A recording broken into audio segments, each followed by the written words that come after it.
So income statement में जो majorly आपको क्वेश्चन आता है आईजीसीएसई लेवल पे, इसमें the good thing is he don't ask you to make the whole income statement. ये इसका एक पॉजिटिव इफेक्ट है कि वो ये नहीं कह रहा कि आप पूरी पूरी इनकम स्टेटमेंट बनाए, वो टाइम कंज्यूमिंग क्वेश्चन दे दे, ऐसा कुछ नहीं होने वाला। इसके अंदर नॉर्मली हम इनकम स्टेटमेंट में जो वो आपसे पूछ रहा होता है वो ग्रॉस प्रॉफिट या तो आपसे कह लेगा कि एक्सट्रैक्ट कर लें, cost of good sold they they, revenue की फिगर दे दे और आपसे कहे कि आप ग्रॉस प्रॉफिट फाइंड आउट कर लें, या फिर आपको वो नेट प्रॉफिट की फिगर फाइंड आउट करने को कह दे। नॉर्मली जब हम इनकम स्टेटमेंट को देख रहे होते हैं तो हमारे पास उसके दो सेक्शन है, आपको मेरे से बेहतर पता है कि इनकम स्टेटमेंट में पहला सेक्शन जो आपका डायरेक्ट सेक्शन है उसके अंदर हमारे पास पहला जो फार्मूला बन जाता है एक तरह का, that is revenue minus cost of goods sold is equals to gross profit. और दूसरी तरफ हमारे पास फार्मूला बन जाता है नेट प्रॉफिट का, जिसको हम कहते हैं gross profit plus any other incomes minus indirect expenses minus indirect expenses, that becomes your net profit. ठीक है, तो हमारे पास नॉर्मली देखा जाए तो इनकम स्टेटमेंट में दो सेक्शंस हैं। The first section is called as the revenue minus cost of sales, जहाँ पे हम ग्रॉस प्रॉफिट निकालते हैं, और दूसरा सेक्शन हमारा नेट प्रॉफिट का सेक्शन है, जिसमें ग्रॉस प्रॉफिट में जब हम अदर इनकम्स को ऐड कर लें और इनडायरेक्ट एक्सपेंसेस को माइनस कर लें तो you get the net profit. तो क्विकली देख लेते हैं कि रेवेन्यू किस चीज़ को कहते हैं, कॉस्ट ऑफ सेल्स उसको कहते हैं, और अदर इनकम्स को कहते हैं। रेवेन्यूज क्या क्या मतलब है? So anything sold using the core business operations, that is called as the revenues। यानी कि anything sold by the business or it is related to the core business operations। मतलब जब फर्नीचर स्टोर फर्नीचर को cell करता है तो उसके लिए वो रेवेन्यू होता है, लेकिन जब गाड़ियों का शोरूम फर्नीचर को सेल करता है तो उसके लिए रेवेन्यू नहीं होता, वो उसके लिए अदर इनकम्स होते हैं। तो इसका इस चीज़ का सिर्फ आपने यहाँ पर इस लेवल पर डिफरेंस की रिक्वायरमेंट है आपसे कि रेवेन्यूज कौन सी हैं, जो कि कोर बिजनेस ऑपरेशंस में से किसी भी चीज़ पे जब आप सेल करते हैं that is called as the revenue, और जब आप उसको परचेज कर रहे होते हैं तो कॉस्ट ऑफ सेल्स के आइटम होते हैं। सेकंड आपके पास आती है cost of sales. Cost of sales क्या है? इसका अगेन फिर वही फार्मूला है, ओपनिंग स्टॉक प्लस परचेजेस जो अकाउंटिंग में आपने पढ़ा हुआ, minus purchases return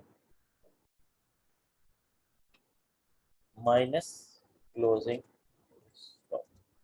carriage inward carriage यहाँ इनवर्ड्स पे भी हम इस इसमें पेज डाल पे लेते नहीं हैं, है। प्लस परचेजेस प्लस कैरेज, पहले कैरेज डाल लेते हैं, plus carriage inwards plus purchases minus purchase done minus closing stock. तो opening stock plus carriage inwards plus purchase, ये तीनों चीज़ें ऐड हो रही हैं, और बाकी तीनों चीज़ें बाकी दोनों चीज़ें purchase return closing stock minus हो रहा है। कॉस्ट ऑफ सेल्स का मैक्सिमम फार्मूला ये बनता है, मोस्टली जो भी चीज़ें आपको गिवन है वो आप मेंशन कर लें, जो नहीं गिवन आप उसको जीरो प्लग कर लें। तो नेचुरली कॉस्ट ऑफ सेल्स ऐसे ही है। अब अदर इनकम्स क्या है? जैसे हम ऊपर बात कर चुके हैं कि रेवेन्यूज क्या होते थे, anything sold by the business which is the core business operation, और अदर इनकम्स क्या है? Any income generated other than the core business operations,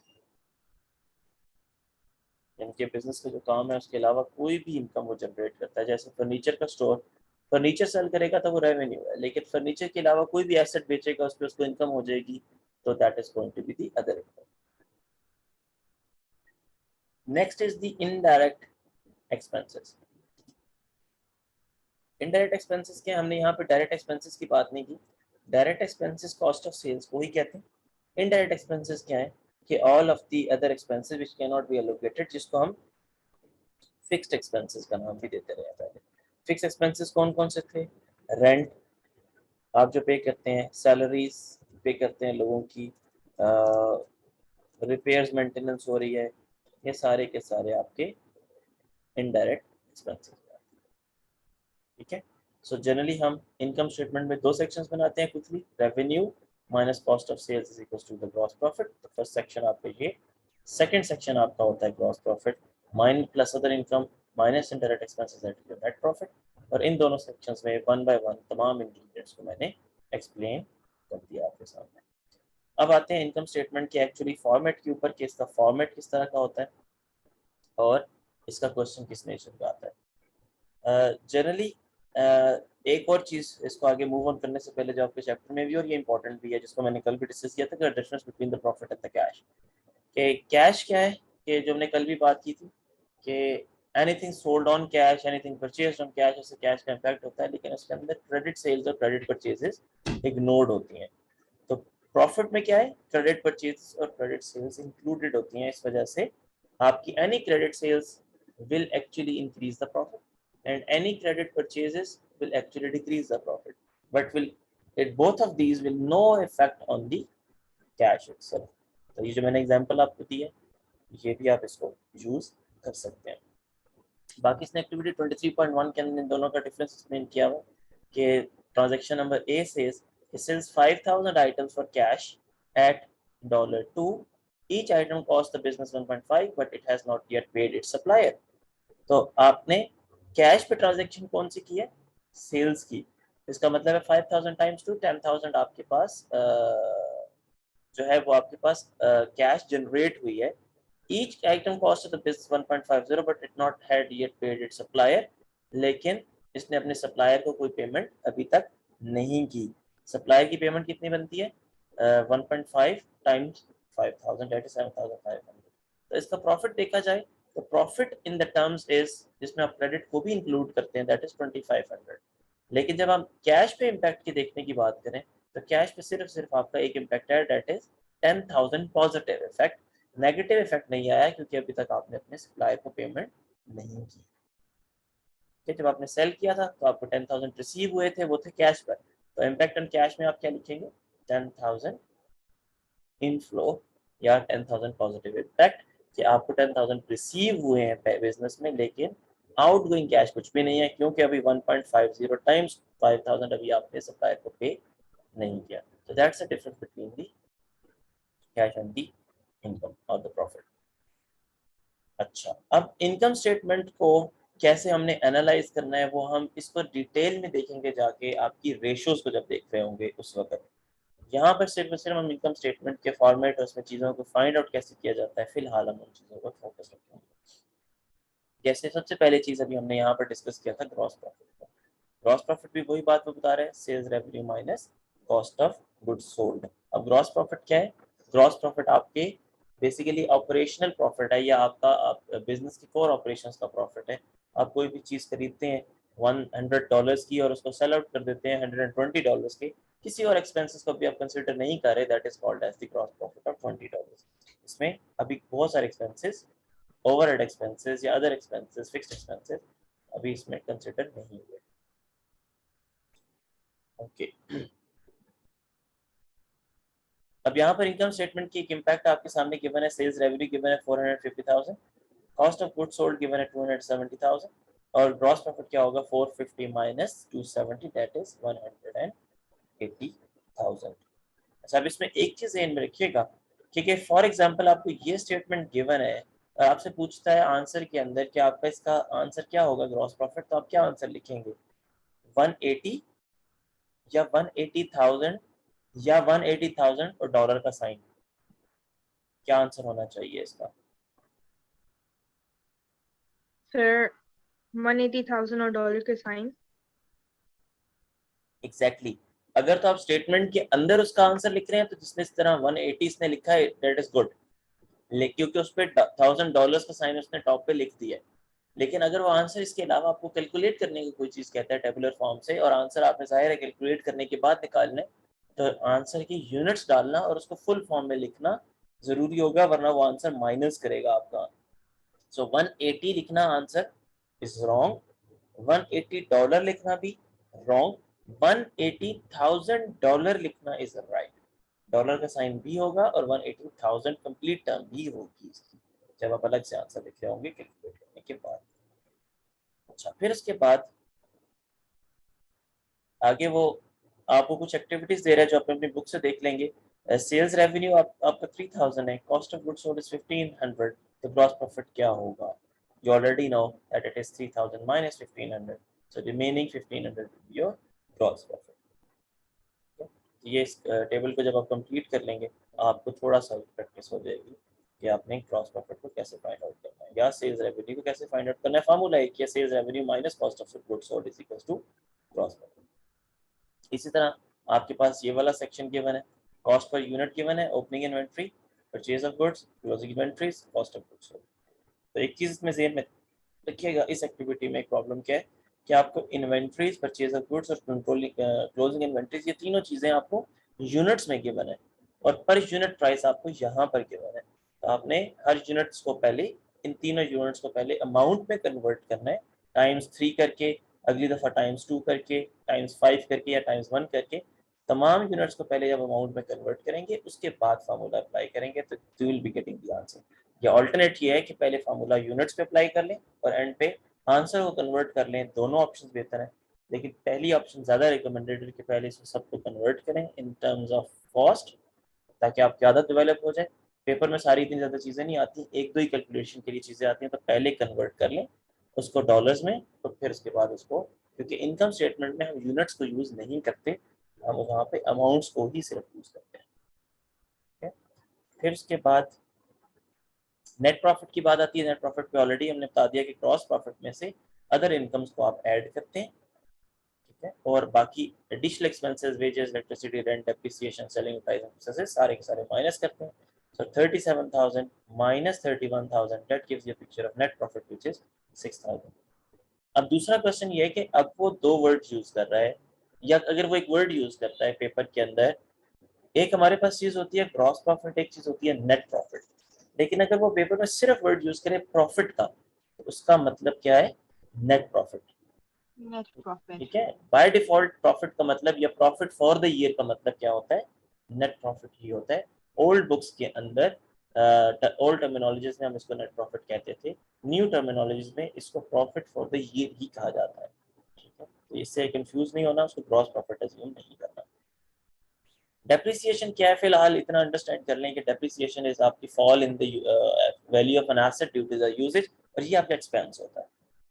ठीक है, इसकी डेफिनेशन है सच वो आपसे रिक्वायरमेंट नहीं होती, अगर है भी तो आप मैक्सिमम ये लिखेंगे the fall in the value, जैसे आपकी बुक में लिखा है, fall in the value of fix asset due to the usages, that's called as the depreciation. More than enough, 2 marks की डेफिनेशन है, ज्यादा वो पूछ भी नहीं सकता। और जनरली जब आप इनकम स्टेटमेंट क्वेश्चन करें तो depreciation is regarded as your expense. अब तीसरी चीज आ गई है आपकी रिटेन्ड प्रॉफिट। रिटेन्ड प्रॉफिट क्या होता है? अभी हमने बात की थी ग्रॉस प्रॉफिट की, फिर हमने बात की नेट प्रॉफिट की, और तीसरी चीज अब आ जाती है हमारे पास which is called as, which is not the part of the income statement directly, जिसको हम कहते हैं रिटेन्ड प्रॉफिट। अब रिटेन्ड प्रॉफिट क्या है? रिटेन्ड प्रॉफिट फॉर प्रॉफिट है the profit which is retained by the companies, और ये नॉर्मली जब कंपनीज का वर्ड आ गया इसका मतलब क्या है कि private and public limited companies की बात हो रही है, सोल ट्रेडर की या पार्टनर की बात नहीं हो रही। तो जब बड़ी कंपनी अपने पास प्रॉफिट को रिटेन कर लेती हैं for the future use, that is the part of capital normally, तो इसको कहते हैं retain profit, the profit which is retained by the company. और कुछ प्रॉफिट जो रिटेन कर लिया जाएगा कंपनी में, फॉर एग्जांपल अगर एक कंपनी का प्रॉफिट हुआ $10,000 का, उसमें से वो 5,000 रिटेन कर लेते हैं, तो that is called as retain profit. अब बाकी प्रॉफिट क्या है? डिस्ट्रीब्यूटेड प्रॉफिट है, और उस डिस्ट्रीब्यूटेड प्रॉफिट को कहते हैं डिविडेंड्स। डिविडेंड्स क्या है? The remaining Return on shares. Profit distributed by the distributed to the shareholders by the company। जो आपने बात की वो भी ठीक है। नॉर्मली इसको मैंने सिर्फ रिटेन प्रॉफिट से चूंकि लिंक करना था, इसलिए मैंने उस तरह एक्सप्लेन किया कि रिटेन प्रॉफिट ये कंपनी कुछ रिटेन कर लेती है और बाकी जो डिस्ट्रीब्यूट कर देती है, जो distributed profit is called as the dividends. तो शेयर होल्डर्स को डिस्ट्रीब्यूट कर दिया जाता है, और शेयर होल्डर्स ऑनर होते हैं, आपको पता है कि प्राइवेट और पब्लिक लिमिटेड कंपनीज में जो ऑनर्स है उसको हम शेयर होल्डर्स कहते हैं। So that is called as the dividend। अच्छा, तो ये आपके पास एक क्वेश्चन एग्जांपल आ गया। आपने जो बुक के अंदर आपकी एक्टिविटीज गिवन है, आई वुड सजेस्ट कि इसको एक दफ़ा गो थ्रू जरूर कीजिएगा, और जहाँ जहाँ कैलकुलेशंस की रिक्वायरमेंट है वहाँ एक दफ़ा कैलकुलेशन करके देख ज़रूर लीजिएगा, ताकि एक दफ़ा आपकी क्विक रिवीजन हो जाए। ज़्यादा टाइम आपका नहीं लगेगा इसके ऊपर, तो इसकी क्विक रिवीजन करके देखिएगा। अब यहाँ पर वो ये क्या कह रहा है कि use the same pattern as the typical income statement above, calculate the retain profit of ABC। अब यहाँ पे आपने चूंकि रिटेन प्रॉफिट फाइंड करना है, तो आपका एक प्रॉफिट निकलेगा इन तमाम सिचुएशन में, और प्रॉफिट में से जब आप डिविडेंड को माइनस कर देंगे, स्प्रेड आउट कर देंगे, तो बाकी अमाउंट जो रह जाएगी वो that will be the retain profit. So जब नेट प्रॉफिट में से आप माइनस कर देंगे डिविडेंड्स को, तो you will get the retain earnings.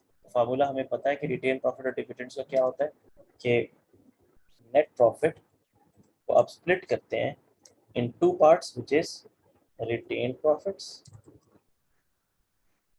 इसको रिटेन अर्निंग्स भी कहा जाता है, प्लस डिविडेंड्स।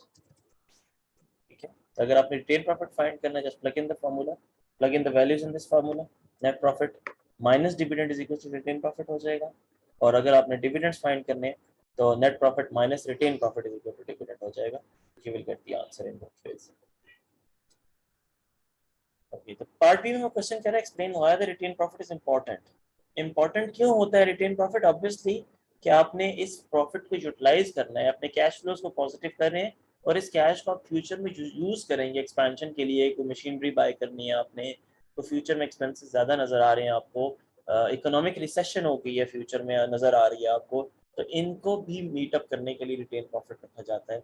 ज़्यादातर रिटेन प्रॉफिट की जो रीज़न होती है वो कि फ्यूचर में आपने एसेट्स को बाय करना है, तो बजाय इसके कि एक मेजर अमाउंट आप बैंक से लोन के तौर पर लें, आप उसका मेजर पोर्शन रिटेन प्रॉफिट्स में रखते चले जाते हैं, अपने पास जमा करते जाते हैं। जब इतनी अमाउंट हो जाती है 2-3 सालों के बाद कि आप एक नया एसेट ले सकते हैं, तो आप उस वक्त उस एसेट को परचेज कर लेते हैं, ताकि आप लोन का बर्डन कंपनी के ऊपर ना क्रिएट करें।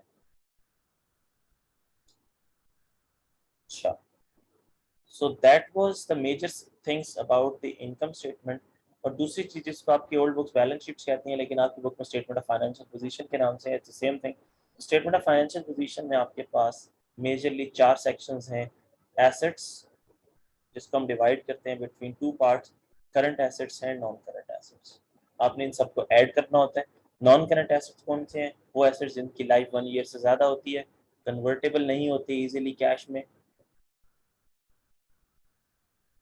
और करंट एसेट कौन से होते हैं?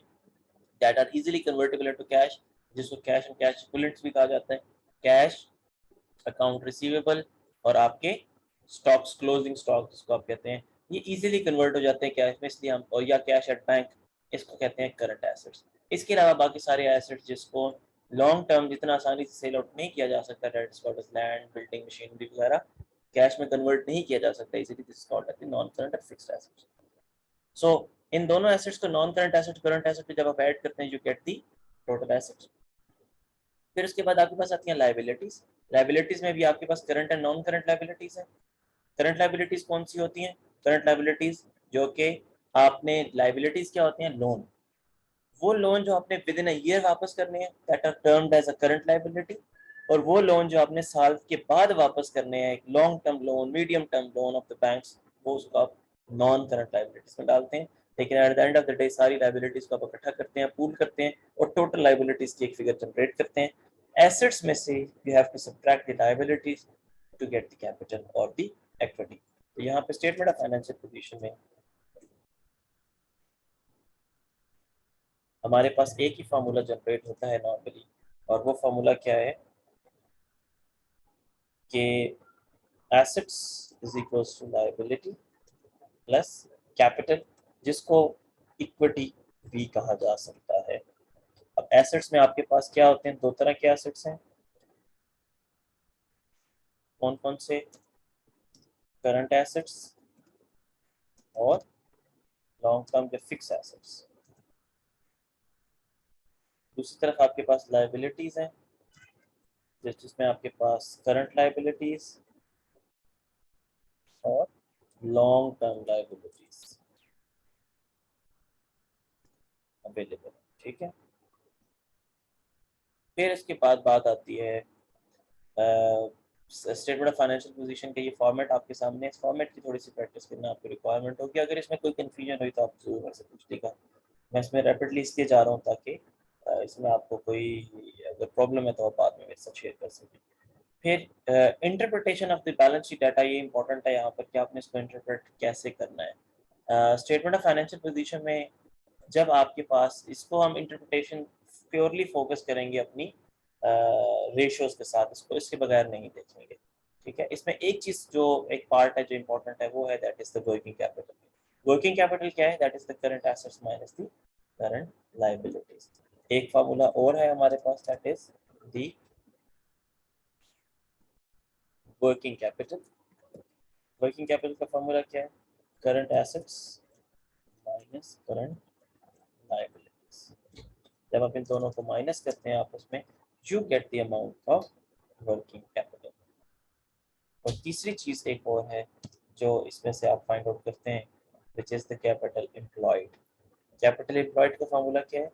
कैपिटल एम्प्लॉयड, इसमें मल्टीपल फार्मूलाज आपको मिलेंगे कैपिटल एम्प्लॉयड के। यहाँ पर जो आपके पास है वो है share holders funds plus non current liabilities. Share holder funds क्या है? शेयर होल्डर्स फंड बेसिकली आप उसको कह लें कि Capital or the amount invested by the owners or या capital shareholders. The amount invested by the owners ही कहा जाता है उसको। was actually thinking of the right word for that. फिलहाल इसको शेयर होल्डर्स लिखने में मुझे याद आता है तो I will explain that thing as well. Share holders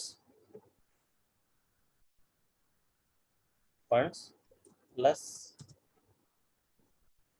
आपके पास नॉन करंट या जिसको आप लॉन्ग टर्म लायबिलिटी कहते हैं, इन दोनों को जब आप ऐड करते हैं तो ये कहती है। ये तो फार्मूलाज आपको याद रखने पड़ेंगे अनफॉर्चुनेटली। किसी पॉइंट पे हमें वो फार्मूला शीट मिलती थी लेकिन आपको वाला कोई सीन नहीं है, पहले भी काफ़ी रेयरली होता था, तो आपको ये दो फार्मूला ज़रूर याद रखने पड़ेंगे। This has to be memorised. और वर्किंग कैपिटल और कैपिटल एम्प्लॉयड ये दोनों चीज़ें डिफरेंट है। इसका एनालिसिस कैसे करना है इसको हम बाद में देखेंगे, और इसको प्योरली बेस करेंगे अपने रेशियो के साथ, क्योंकि रेशियो के बगैर वो एनालिसिस नॉर्मली मांगता भी नहीं आपसे। अच्छा, फिर नेक्स्ट आती है आपके पास रेशियोज की बात, जिसको आज हमने करना था, एक्चुअल पॉइंट यही था। रेशियोज में आपके पास मेजरली दो टाइप्स की रेशियोज हैं, जिसको आप कहते हैं प्रॉफिटेबिलिटी रेशियोज, और दूसरी आपके पास रेशियोज हैं जिसको हम कहते हैं लिक्विडिटी रेशियोज।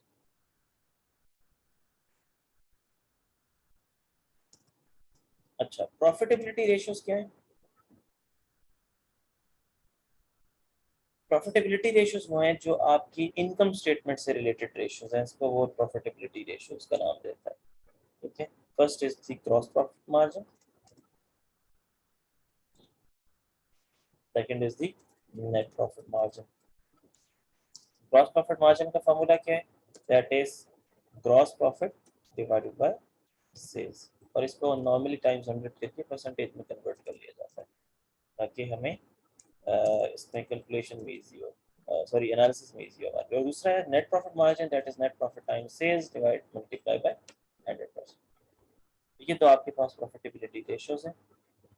इसकी इंटरप्रिटेशन कैसे करनी है, ये आपके कोई पास पेपर के क्वेश्चन में आपको दूंगा, इसको आप अटेम्प्ट करेंगे, उस पर जीपी मार्जिन एनपी मार्जिन निकालेंगे, और फिर उसके बाद नेक्स्ट क्लास में हम उसका एनालिसिस करेंगे कि आपके जो पास पेपर के क्वेश्चन में जो उसने क्वेश्चन दिया था उसका एनपी मार्जिन ये निकला और जीपी मार्जिन ये निकले, तो उसको हमने कैसे एनालाइज करना है वो हम इसको नेक्स्ट क्लास में करेंगे। और उससे पहले मैं आपको एक वर्कशीट शेयर कर दूंगा क्योंकि समझ ज़्यादा इंपॉर्टेंट है। सेकेंड टाइप की रेशियोज आती हैं आपके पास, that is the liquidity ratios. Liquidity ratios कौन सी हैं? जो कंपनी की लिक्विडिटी पोजीशन को यानी कि कैश की पोजीशन को बताती हैं। यहाँ पर आपके पास दो रेशियोज हैं, which is the current ratio and asset test ratio, ठीक है। एसेट टेस्ट रेशियो को क्विक रेशियो भी कहा जाता है। समटाइम आपको बुक में इस तरह के वर्ड्स मिलेंगे। सो करंट रेशियो का फार्मूला क्या है? That is the current assets divided by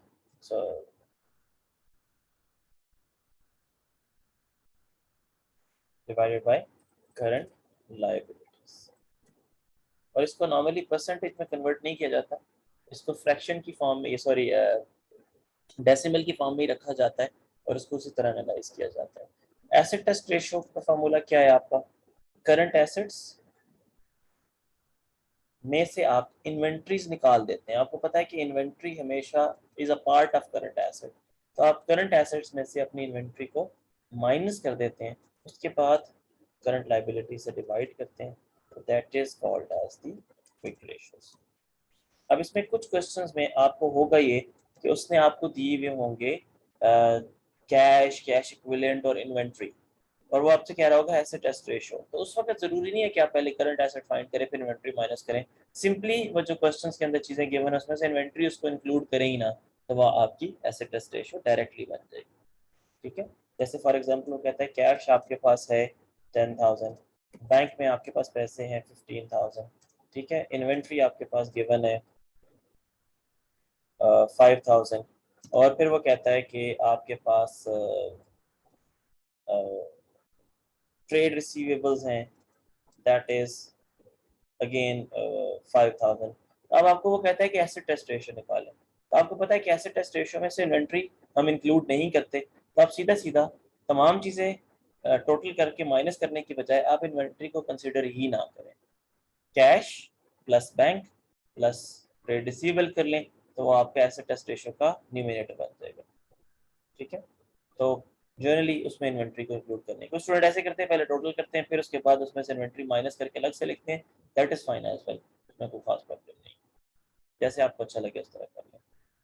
इसका भी क्वेश्चन मैं आपको भेजूंगा, और इससे कुछ शॉर्ट सा क्वेश्चन भेजूंगा, एक या दो, जिसमें डिफरेंट तरह के एनालिसिस बन रहे होंगे, तो आप उस क्वेश्चन के अगर तो आपको एनालिसिस समझ आते हैं आप जरूर करें, करके मुझे सेंड कर दें, और अगर नहीं समझ आते कोई बात नहीं, वो हमने डिस्कस इंशाल्लाह नेक्स्ट क्लास में करने हैं। तो ये दो एनालिसिस हम इंशाल्लाह नेक्स्ट क्लास में डिस्कस करेंगे जो सबसे इंपॉर्टेंट है और ये सर नॉर्मली पेपर में आते हैं। जी सर हाँ, प्रॉफिटेबिलिटी रेशियो में एक मिस कर दिया आपने, return on return on capital employed वाला। Capital employed. हाँ, return on capital employed normally उसको हम इसमें इंक्लूड नहीं करते, प्रॉफिटेबिलिटी में बुक करती है, लेकिन technically this is not the part of, वो मैं नॉर्मली भूल भी जाया करता हूँ जानबूझ के। सो रिटर्न ऑन कैपिटल एम्प्लॉयड क्या है? रिटर्न ऑन कैपिटल एम्प्लॉयड ये है, रिटर्न किसको कहते हैं आप? प्रॉफिट को ऑन द कैपिटल एम्प्लॉयड, जिसको divide by capital employed.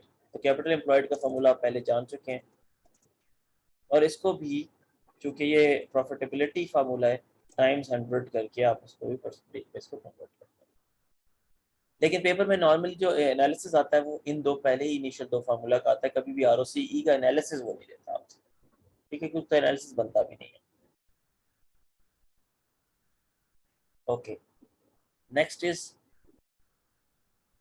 GP margin, NP margin, ये सारे हो गए, लिक्विडिटी हो गई आपकी, और उसके बाद यूज ऑफ अकाउंट्स इंपॉर्टेंट नहीं है। अब लिमिटेशंस क्या है रेशियोज की, जनरली इसको देख लेते हैं क्विकली। पहली लिमिटेशन में ये कहता है कि manager will have access to the all of the account data but the external user will only be able to use the published account. देखिए, जब आप रेशियोज निकालते हैं तो ये याद रखिए कि पब्लिक लिमिटेड कंपनी और प्राइवेट लिमिटेड कंपनी तो अपने अकाउंट्स को पब्लिश कर रही थी, तो उसकी रेशियोज भी पब्लिश हो रही होती हैं, अकाउंट्स भी पब्लिश हो रहे होते हैं, तो वो रेशियो ना भी दे तो इन्वेस्टर खुद निकाल लेता है। लेकिन सोल ट्रेडर में और पार्टनरशिप में ये प्रॉब्लम है कि अगर वो अपने रेशियोज को पब्लिश करने की कोशिश कर भी रहे हैं तो उसका बैकअप डाटा आपके पास अवेलेबल नहीं होता, या समटाइम्स आपकी जो रेशियोज हैं वो आपको क्लियर पिक्चर नहीं दे पा रही होती, क्योंकि इसके अलावा भी बहुत सारी चीज़ों को कंसिडर करना जरूरी होता है।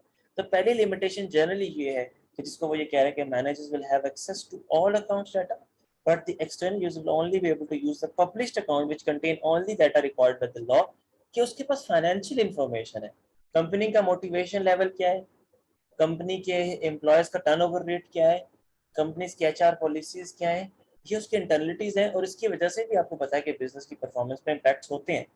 तो यहाँ पर हम रेशियोज के अंदर प्योरली फाइनेंशियल डाटा को देख रहे हैं, और फाइनेंशियल डाटा में से भी कुछ एस्पेक्ट्स को देख रहे हैं, सारे एस्पेक्ट्स को हम यहाँ पर नहीं देख रहे।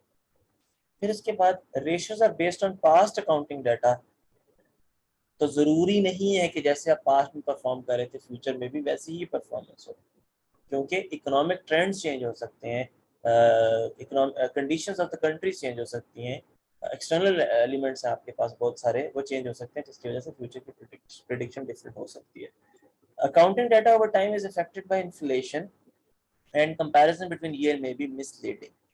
तो आपका अगर कंट्रीज के अंदर इंटरेस्ट रेट, इन्फ्लेशन रेट एक रैपिड चेंजेस हो रही हैं, जिसकी जैसे आपने पिछले 1-1.5 साल में अगर आप देखते हैं तो पाकिस्तान में भी जो इन्फ्लेशन रेट है, जिसको आप इंटरेस्ट रेट के नाम का एक मेजर पोर्शन है, तो इंटरेस्ट रेट रिवाइज हुआ है बार बार, हर 3-4-5 मंथ्स के बाद स्टेट बैंक ने अपने इंटरेस्ट रेट्स को रिवाइज किया है। उसकी वजह से आपको पता है कि ओवरऑल कमोडिटीज की प्राइसेस में एक मेजर शिफ्ट आता है। तो उस शिफ्ट की वजह से भी आपको पता है कि बिजनेस में इम्पैक्ट्स होते हैं जो हम रेशियोज में इग्नोर कर रहे होते हैं। तो जनरली देखा जाए तो यही इसके ड्रॉबैक्स हैं। और लास्ट उसने ये कहा है कि डिफरेंट कंपनीज में use slightly different accounting methods. तो आपकी जो डेप्रिसिएशन मेथड्स है, आपको पता है कि बहुत सारे मेथड, हर कंपनी अपना मेथड अडॉप्ट कर रही होती है, तो उस मेथड में चेंजेस की वजह से उनकी जो प्रॉफिट्स हैं उसकी अमाउंट्स में थोड़ी बहुत आगे पीछे हो रही होती है। तो जब आप किसी दो कंपनीज को आपस में कंपेयर कर रहे हैं और उन दोनों कंपनीज के डिफरेंट मेथड्स ही डिफरेंट है बनाने के, तो उसके जो एनालिसिस है वो एक्यूरेट नहीं होगा। क्यों? क्योंकि दोनों एक डिफरेंट अप्रोच से अकाउंट्स को मैनेज कर रहे हैं। तो रेशियोज का इंटर कंपनी कंपैरिजन में नॉर्मली देखा जाता है कि ज़्यादा एप्लीकेबल नहीं होते, लेकिन रियल लाइफ में चूंकि तमाम कंपनीज एक ही तरह के आईएएस को फॉलो कर रही होती हैं, एक तरह का मेथड होता है, तो वहाँ पे कंपैरिजन रियल लाइफ में हो जाती है, लेकिन बुक में हम यही कहते हैं कि एक लिमिटेशन। ठीक है, तो ये आपके थे चैप्टर्स फाइनेंस सेक्शन के जो हमने आज कंप्लीट किए हैं। आपकी बुक के अंदर जो case study paper 2 style question है, ये वाला इस तरह का ही क्वेश्चन होगा, case study paper 2 style question. I would really recommend कि उसको जरूर एक दफा देखें। ठीक है, बाकी एक्टिविटीज तो आपने क्विकली गो थ्रू करनी है, लेकिन जो पेपर 2 स्टाइल क्वेश्चन है इसको जरूर एक दफा देखें। अगर आपने पहले किया हुआ है वेल एंड गुड, तो उसको पहले अगर किया हुआ है तो आप इस वक्त आपका फोकस उसके एनालिसिस पर होना चाहिए कि उसका एनालिसिस कैसे, अगर आप करके मुझे भेजेंगे तो मुझे पहले पता चल जाएगा कि आपने उसका एनालिसिस कैसे किया है और उसको कैसे करना चाहिए था, इम्प्रूव कैसे करना है। वरना पास्ट पेपर का तो मैं आपको एनालिसिस अभी थोड़ी देर में भेज देता हूँ, मेरी 1 वीक 2 क्लासेस हैं, उसके बाद जैसे मैं फ्री होता हूँ मैं आपके साथ क्वेश्चन शेयर करता हूँ। कल के दिन ये थोड़ा सा टाइम दें, इसको एनालिसिस के ऊपर टाइम लगाएं, क्योंकि ये question in by any means उसने आना ही आना होता है। कोई ना कोई रेशो उसने टच करनी है, पेपर 1 में करेगा नहीं तो पेपर 2 में करेगा। ठीक है, बाकी इसके अंदर सेक्शन में कोई भी फाइनेंस के सेक्शन में कोई भी इशू आता है आपको, तो you can discuss it with me in the next, by the next weekend तक हम इसको चलो इसको डिस्कशन में रखेंगे, फिर इसको चला रहेगा। राइट।